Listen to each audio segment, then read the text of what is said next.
नमस्कार। आप सभी बीए पार्ट तृतीय वर्ष के विद्यार्थियों का आज के व्याख्यान में स्वागत है। आज हम हमारे पूर्व के व्याख्यान राधा कमल मुखर्जी के सामाजिक मूल्य की अवधारणा पर आगे चर्चा करेंगे। सामाजिक मूल्यों की परिभाषा हम देख चुके हैं और राधा कमल मुखर्जी का जो सामाजिक मूल्य की अवधारणा है वह अवधारणा समाजशास्त्र में मूल्यों के समाजशास्त्र नामक एक शाखा को व्यक्त करती है, प्रदर्शित करती है। और उसी क्रम में हम जब सामाजिक मूल्यों की अर्थ और परिभाषा समझ चुके और सामाजिक मूल्यों की इस उपयोगिता को भी समझ चुके कि जब तक सामाजिक मूल्यों का कोई सार्वभौमिक सिद्धांत नहीं बनता तब तक मानव जीवन की जो मानव प्रगति का वास्तविकता है वह प्राप्त नहीं की जा सकती। आज हम सामाजिक मूल्यों के नियमों के संदर्भ में चर्चा करेंगे। मानव जीवन का आरंभ, अस्तित्व व निरंतरता जैविक के आधार पर ही निर्भर है, अर्थात बिना शारीरिक इकाई के मानव जीवन का अस्तित्व संभव नहीं है। शरीर बना रहेगा, स्वस्थ व उपयुक्त होगा, तभी जीवन निर्वाह एवं उसकी अग्रगति संभव होगी। इसलिए मूल्यों के सोपान या संस्तरण में जैविक मूल्यों का उल्लेख पहले किया गया है, पर जैविक जीवन समाज की सहायता के बिना संभव नहीं है। इसलिए मूल्यों के बाद ही सामाजिक मूल्यों का इसलिए जैविक मूल्यों के बाद ही सामाजिक मूल्यों का स्थान है। परंतु जैविक जीवन व सामाजिक जीवन की वास्तविक सार्थकता आध्यात्म में है, अतः आध्यात्मिक मूल्यों को सबसे अंत में रखा जाता है।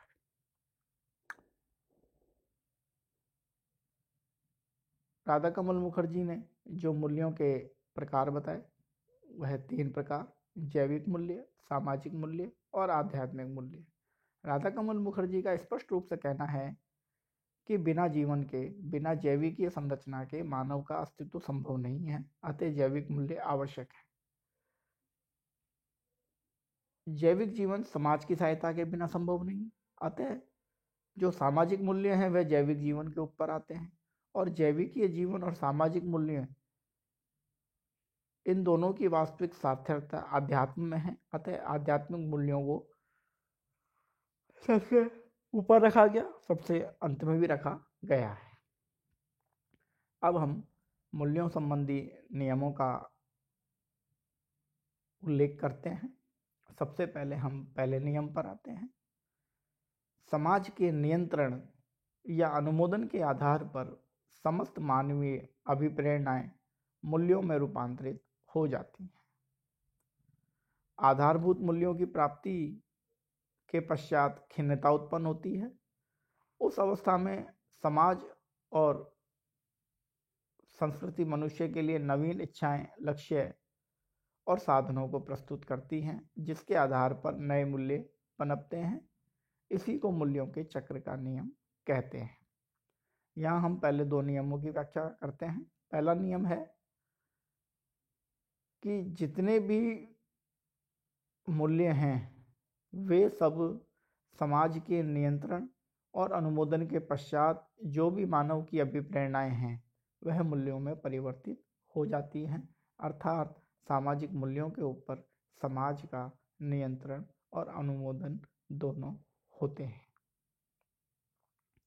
दूसरा नियम, कुछ मूल्यों की प्राप्ति होती है तो मूल्यों की प्राप्ति के पश्चात उदासीनता, खिन्नता उत्पन्न होती है। इस अवस्था में समाज और संस्कृति मनुष्य के लिए नई इच्छाएं और नए लक्ष्य और साधनों को प्रस्तुत करता है, जिसके आधार पर नए मूल्य पनपते हैं। इस तरह नवीन मूल्यों की उत्पत्ति होती है और मूल्यों का एक साइकिल चलता रहता है, इसे मूल्यों का चक्र भी कहते हैं, मूल्यों के चक्र का नियम भी कहते हैं। राधा कमल मुखर्जी कहते हैं कि मूल्य आपस में सामान्यता इस प्रकार घुल मिल जाते हैं कि उनके सम्मिलन में निरंतर बदलाव देखने को मिलता है। अतः मनुष्य के व्यवहार प्रतिमान, संतुलित व असंतुलित दिखाई देते हैं। राधा कमल मुखर्जी का कहना है कि मूल्य आपस में सामान्यता इस प्रकार घुल मिल जाते हैं कि उनके सम्मिलन में निरंतर बदलाव देखने को मिलता है। अतः मनुष्य के व्यवहार प्रतिमान, संतुलित व असंतुलित दिखाई देते हैं। मनुष्य मूल्यों के में इतना उलझ जाता है कि जब वह सही और गलत का फैसला नहीं कर पाता तो वह किसी भी एक मूल्य को लेकर व्यवहार करता है तो मनुष्य के व्यवहार में असंतुलन दिखाई देने लगता है। चौथा नियम है, मूल्यों में प्रतिस्पर्धा संस्तरण को जन्म देती है। अतः मूल्यों में संस्तरण आ जाते हैं, जिसके अंतर्गत साधन मूल्यों को साधन मूल्यों से उच्च स्तर प्रदान किया जाता है। मुखर्जी कहते हैं कि मूल्यों में प्रतिस्पर्धा उत्पन्न होती है और यह प्रतिस्पर्धा संस्तरण को जन्म देती है। संस्तरण से आशय उच्चता एवं निम्नता के भाव से होता है। जब मूल्यों में संस्तरण आ जाता है अर्थात मूल्यों में उच्चता एवं निम्नता आ जाती है तो साध्य मूल्यों को साधन मूल्यों से उच्च स्तर प्रदान कर दिया जाता है। अर्थात वो मूल्य जो जीवन के लक्ष्य के रूप में निर्मित होते हैं वह उच्च स्थान पर आते हैं और वह जीवन के साधन के रूप में विकसित होते हैं वह निम्न स्थान पर प्राप्त करते हैं। अगला जो नियम है वह है अनेक मूल्य आपस में टकराते हैं। राधा कमल मुखर्जी का कहना है कि कई बार कई सामाजिक मूल्य, कई जैविकीय मूल्य और कई आध्यात्मिक मूल्य आपस में टकराते हैं और इनके टकराने से व्यक्ति मूल्यों के चयन में परेशानी महसूस करता है।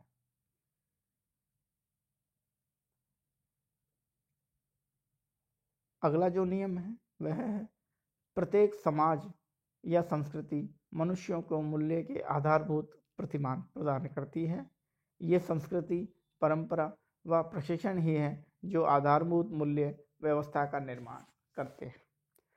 राधा कमल मुखर्जी कहते हैं कि इस वैश्विक सामाजिक संरचना में जितने भी समाज और संस्कृतियां हैं वह मनुष्यों को मूल्य के आधारभूत प्रतिमान प्रदान करती हैं। अर्थात प्रत्येक समाज, प्रत्येक संस्कृति के अपने अपने सामाजिक मूल्य होते हैं, जैविकीय मूल्य होते हैं, आध्यात्मिक मूल्य होते हैं। ये संस्कृति, परंपरा व प्रशिक्षण ही है जो आधारभूत मूल्य व्यवस्था का निर्माण करते हैं। अर्थात राधा कमल मुखर्जी का कहना है कि ये जो संस्कृति है ये ही आधारभूत मूल्यों को निर्मित करती है और इसी कारण मूल्य जन्म लेते हैं। प्रत्येक वैश्विक समाजों में प्रत्येक समाज की संस्कृति अलग अलग है, अतः हमें मूल्य भी अलग अलग देखने को मिलते हैं। अगला जो नियम है सामाजिक मूल्यों के संबंध में वह है मूल्यों में व्यक्तिगतता, विभिन्नता तथा अनोखापन देखने को मिलता है। स्पष्ट है कि प्रत्येक समाज और संस्कृति में भिन्नता पाई जाती है, अतः सामाजिक मूल्यों में भी भिन्नता देखने को मिलती है। और जो सातवां नियम है वह यही है कि मूल्यों में व्यक्तिगतता देखने को मिलती है। सभी व्यक्ति अपने व्यक्तिगत सोच समझ के आधार पे मूल्यों को चुनते हैं।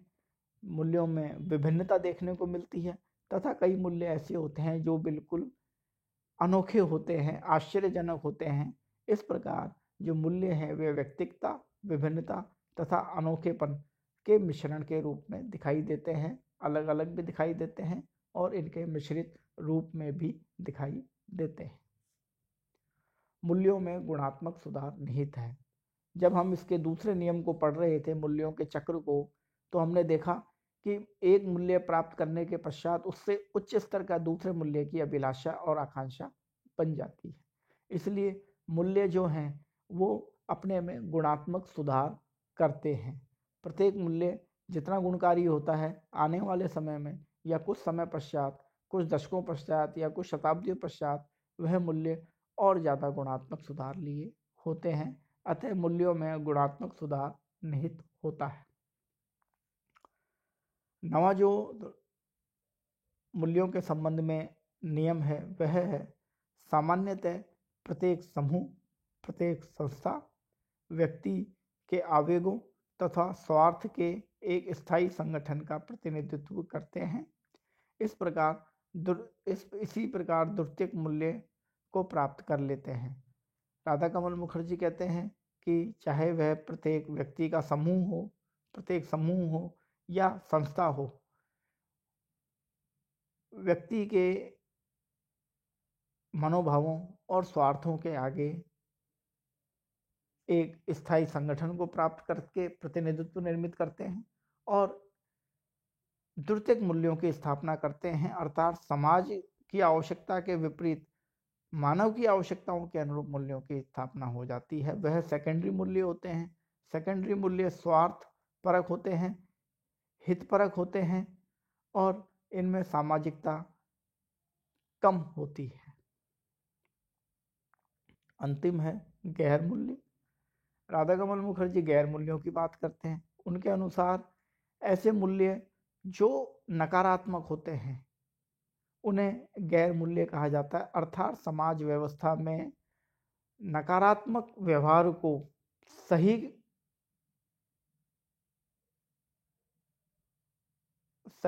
करने का भाव जिनमें निहित होते हैं उसे राधा कमल मुखर्जी गैर मूल्य कहते हैं। उदाहरण के लिए प्रेम और राजनीति में कुछ भी अनुचित नहीं है, अर्थात यदि प्रेम और राजनीति आप कुछ भी कर सकते हैं, किसी भी तरह के कार्य व्यवहार हिंसा को ये मूल्य जो है वह स्वीकार करता है।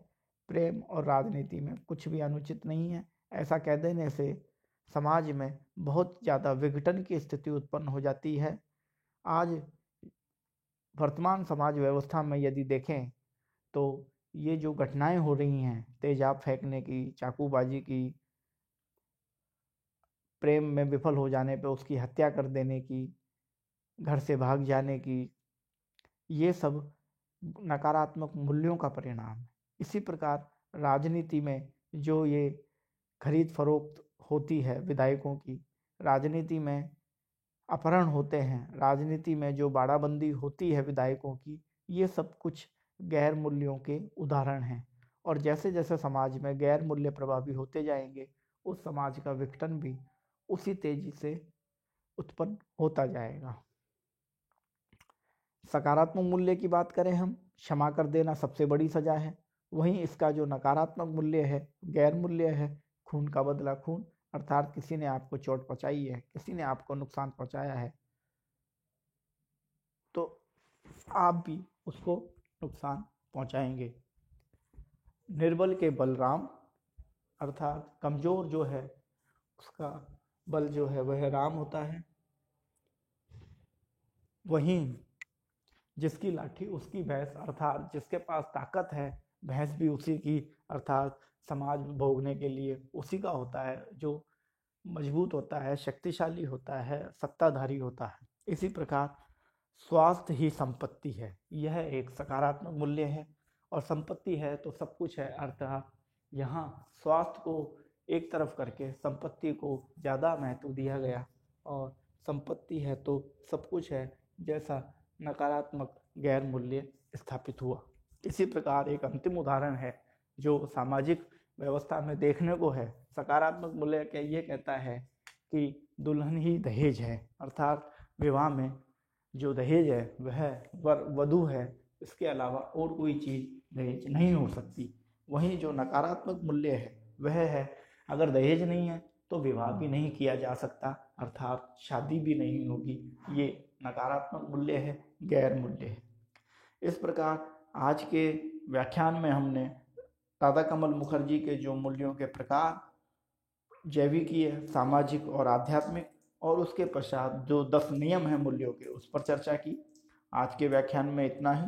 अगले व्याख्यान में हम मूल्यों के संबंध में और भी चर्चा, इसके प्रकारों की चर्चा करेंगे। धन्यवाद।